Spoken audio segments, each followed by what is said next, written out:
absorb the 300,000, but I don't know if the schools can. Back on to page 3 of 4, the mental health, 10% reduction. It's a loss of $120,000 in hospital costs, but no reduction in mandates of service. Is this one of the areas where we're not going to backfill? Well, this basically is most of hospital impacts. And so it doesn't really, at this time, impacts for us are not really unknown. I listed out what the impacts would be for the hospitals itself. Right. But if we're still mandated to provide those services and we're not being recouped those costs. Well, there is some cost there, yes, but I don't know what they are at this time. Okay. And then two up from there, the Medi-Cal eligibility for administration.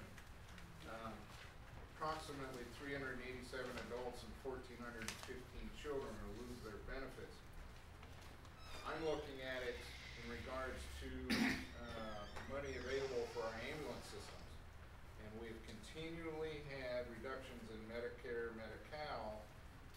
This will have an impact to our team of providing services to the citizens of this county. Dollar-wise impacts, that's going to be very hard to estimate. But it comes at a time where that's become one of our concerns, one of our funding concerns.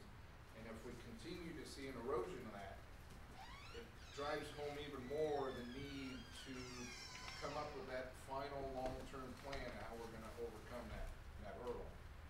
Regionalization, countywide franchise, whatever it is, to try and continue what I think is pretty much a baling wire and bubble gum put together system that we have.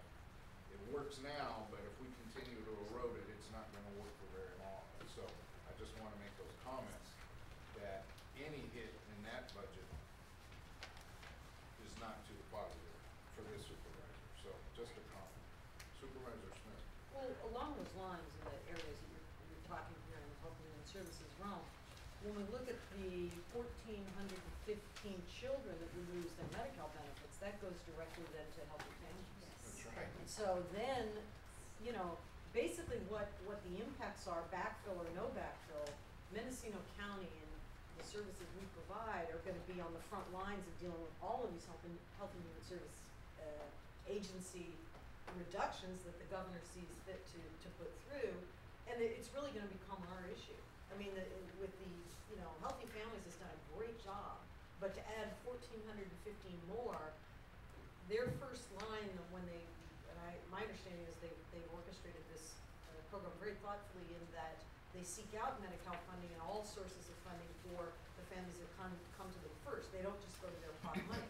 So this is now 1,415 children that will directly go to the local pot of money.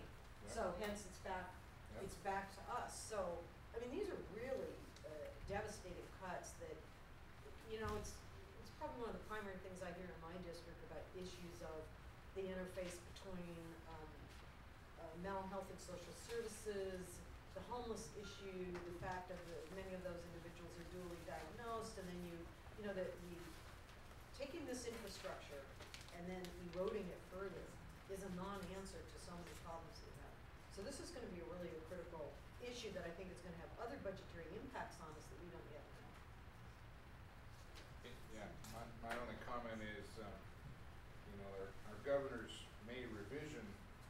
I was reading this morning, and it's almost as if he's taken all those screenwriters that have been on strike and put them to work devising a bunch of smoke and mirrors to project out to the county. So it's very interesting screenplay as it's playing out. It's the Hollywood theory. No matter how, in the movies, no matter how everything gets screwed up, at the end of the movie, everybody rides off and is happily ever after. So they think that no matter what you do in government, how much you get things screwed up, in the end, you just ride off and things will be fine. Yeah. It comes back to horses after all. The only problem with this movie, I think it's going to say the end, but it's not everybody going to ride off and be happy. Okay. Please.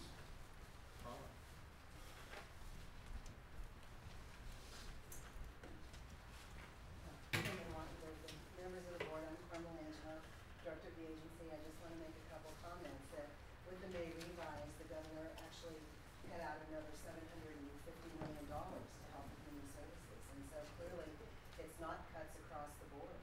You know, money has gone back into education, money has gone back into public safety, and we know that there's a necessity there, but money was taken out of health and human services.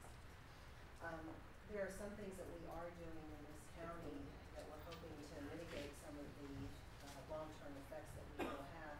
You'll hear more about that as the year goes by.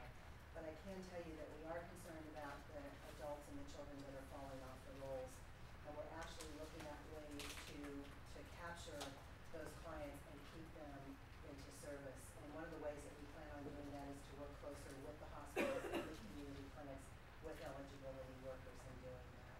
So I think you'll see a lot more of that over the next few months, and we just have to wait and only hope that some of these services will be able to continue. Thanks. Thank you, Carl. Allison? Okay, I realized that I waited too long for my cue, so I have to turn off.